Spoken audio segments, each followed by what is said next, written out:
bad dito. Yan, tama sciatic Tapos yan. minsan po, dalawa. Matagal na kasi, nag-ano na, minsan tinatamaan na rin kasi. Ano ba ibig sabihin ng sciatica? Nagkakaroon ng pinch nerve sa sciatic nerve. Sciatic nerve reverse to sciatica. Ngayon, siyempre, pag nasisira ito or kaya ko hinahanap yung med files mo o kung sakali man nagpa-check ka, gumaganito po yan. Meron tayong tinatawag na disc bulge, yung diffuse disc bulge, disc desiccation. Malalaman natin kung malala na, kung nasira na talaga yung ganyan mo. Relax na. Ilang taong ka na ba? 24 po. 24 ka lang. Nasa prime ka pa eh. Dapat yan, hindi ka nagkakaganyan, kabilang side. Hindi ka kapatagilid, tama yan, hindi ka kapatagilid. Mauna lang to sa akin dito side. Pag ganito, idol. Pag ganito. Yan, mauna dito. Ito yung napuhan, di ba? Ako na. Mas ito.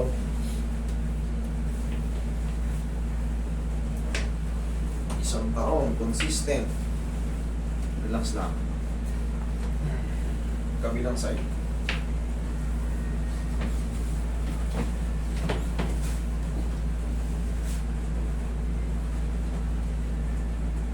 Lalabanan na. Okay, nihaya ka. Nihaya. Lambot lang. Saka.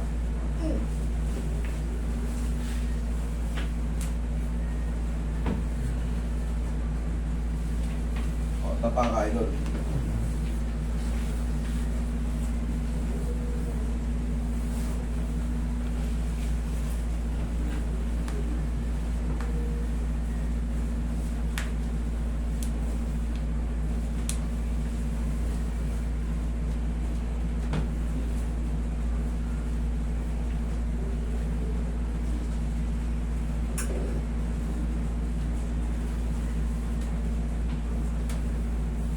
Relax lang.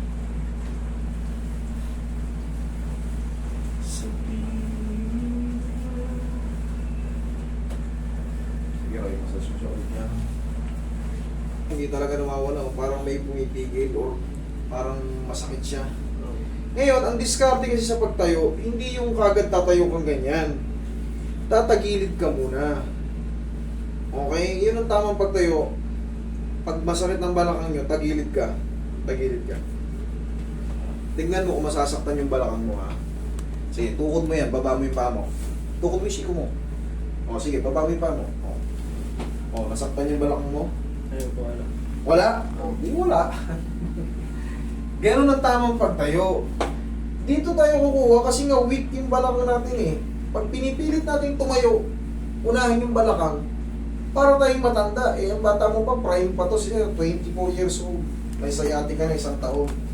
Pag kaya't tumagal pa ng tumagal, naku po, ang bilis mong tatanda. Baka 30 ka pa na, nakaganon ka na. Nakaramdam ko ako, ganun na ako minsan. Iyon na nga ang kalalabasan nun kasi nga, bata-bata ka pa, masakit na yung balakang mo, habang hindi na i-release yan, pag ganun ka ng pag ganun yan, parang kang nakabaligo.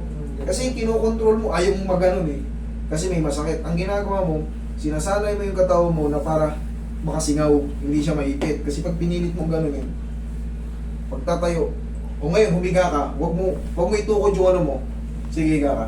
Tingnan natin kung ganun pa rin kasakit yung balakang mo. Sige, higa ka. Simple lang, wag mo na itukod yun. Tumagilid ka lang muna at isang sigo lang itukod mo. Sige, tayo. Oo, masakit pa? Hindi na po. Oo, kasalanan mo yan ha. Pumunta ka rito. Okay? Thank you.